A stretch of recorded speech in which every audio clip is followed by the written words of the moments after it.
Hello అండి, అందరికీ tasty ట్రీట్స్కి స్వాగతము. అలాగే ఆంజనేయ స్వామి జయంతి శుభాకాంక్షలు అందరికీ. ఈరోజు ఆంజనేయ స్వామికి ఎంతో ప్రీతికరమైనటువంటి బెల్లం అప్పాలని ఏ విధంగా తయారు చేసుకోవాలో ఈ వీడియోలో చూద్దామండి. ఒక ప్లేట్లో 1 కప్పున్నర బియ్యం పిండి తీసుకోండి. పొడి బియ్య పిండేనండి. మామూలుగా బియ్యాన్ని మరపట్టిస్తాం కదా, అలా మెత్తగా మరపట్టించిందే. ఇదేమి తడిపిన పిండి కాదు. దీన్ని 1 కప్పున్నర తీసుకున్నాను. అలాగే 1 అరకప్పు గోధుమ పిండి తీసుకున్నాను. ఇప్పుడు అది మొత్తం కలిపి 2 కప్పులు అయింది కదండి. ఈ 2 కప్పులకి 1 కప్పు బెల్లము తీసుకోవాలి. ఒక ప్యాన్లో 1 కప్పు బెల్లం తీసుకున్నాను. బెల్లం తురుము తీసుకున్నాను. 1 కప్పు బెల్లం తురుముకి 1 కప్పు వాటర్ తీసుకున్నాను. ఇది మరిగించుకోవాలండి. ఒకసారి బెల్లం అంతా కరిగేలాగా మొత్తం కలుపుకొని, ఒకసారి పాకం రాక్కర్లేదు, ఉట్టిగా ఒకసారి మరిగినట్టయితే సరిపోతుంది. ఇలా బెల్లం అంతా ఒకసారి కరిగిన తర్వాత దీన్ని వడబోసుకుందామండి. దీనిలో ఏమైనా నలకలు ఉన్నట్టయితే అవి పోవడం కోసం ఒకసారి వడబోసుకుందాము. తర్వాత అదే ప్యాన్లో మళ్ళీ ఒకసారి ఆ ప్యాన్ కడిగేసుకొని అందులో ఈ బెల్లం వాటర్ అంతా పోసేసుకోవాలి. పోసుకున్న తర్వాత దానిలో కొద్దిగా ఇలాచీ పౌడర్ని వేసుకోవాలి.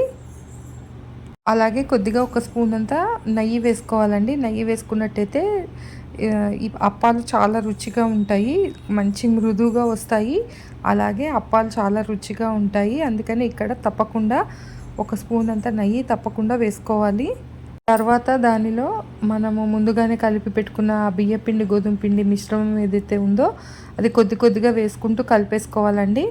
అది కరెక్ట్గా సరిపోతుంది మనం తీసుకున్న కొలతకి. అది మొత్తం వేసేసుకొని చక్కగా అంతా కలిసేలాగా కలుపుకోవాలి. కింద స్టవ్ ఆపేసుకొని చక్కగా బాగా అంతా కలిసేలాగా కలుపుకోవాలి. మనం నెమ్మదిగా కలుపుకుంటుంటే అది కరెక్ట్గా సరిపోతుందండి. కొద్దిసేపు అయిన తర్వాత ఇలా ముద్దగా తయారవుతుంది. ఆ తర్వాత దీన్ని కొద్దిగా చల్లారే వరకు మూత పెట్టి పక్కన పెట్టుకోవాలి. చల్లారిన తర్వాత దీన్ని కొద్దిగా గోరువెచ్చగా ఉన్నప్పుడు తీసుకొని బాగా చేతితోటి మెదుపుకోవాలండి. అంతా మంచిగా అంతా కలిసేటట్టుగా బాగా మెదుపుకోవాలి.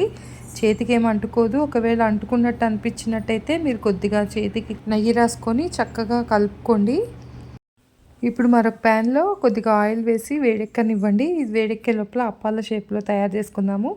ఇలా చేతితోటి రౌండ్గా తిప్పుతూ ఇలా ఒత్తినట్టయితే చక్కటి రౌండ్ అప్పాలలాగా తయారవుతాయి.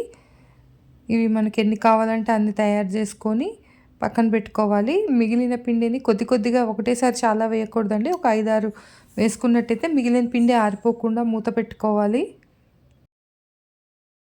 నూనె కాగిందో లేదో ఒకసారి చెక్ చేసుకోండి. నూనె కాగిన తర్వాత అందులో మనం రెడీ చేసి పెట్టుకున్న అప్పాలని ఒక్కొక్కటిగా వేసుకోండి. నెమ్మదిగా వేసుకున్న వెంటనే కదపకండి. ఒక 2 నిమిషాలు దాన్ని వేగనివ్వండి. అది లోపలంతా కూడా కుక్ అవ్వడానికి స్లో ఫ్లేమ్లోనే పెట్టుకొని నెమ్మదిగా కొద్దిగా కాగిన తర్వాత అప్పుడు గంటెతోటి కదపండి. ఇలా నెమ్మదిగా వేయించుకుంటుంటే అవి మంచి బ్రౌన్ కలర్లోకి వచ్చిన తర్వాత వాటిని తీసుకోండి సర్వింగ్ ప్లేట్లోకి. నూనె ఏం పీల్చదండి ఇది. దాన్ని కొద్దిగా ఇలా వార్చేసుకొని తీసేసుకోవడమే. చూడండి, స్వామివారి ప్రసాదము ఆంజనేయ స్వామి జయంతి కోసం తయారు చేసినటువంటి అప్పాలు ఎంతో బాగా రెడీ అయిపోయినాయి. పైనుంచి క్రిస్పీగా లోపల మృదువుగా చాలా బాగా వచ్చాయండి. మీరు కూడా తప్పకుండా ట్రై చేయండి. ఎలా వచ్చాయో నాకు కామెంట్స్లో తప్పకుండా చెప్పండి.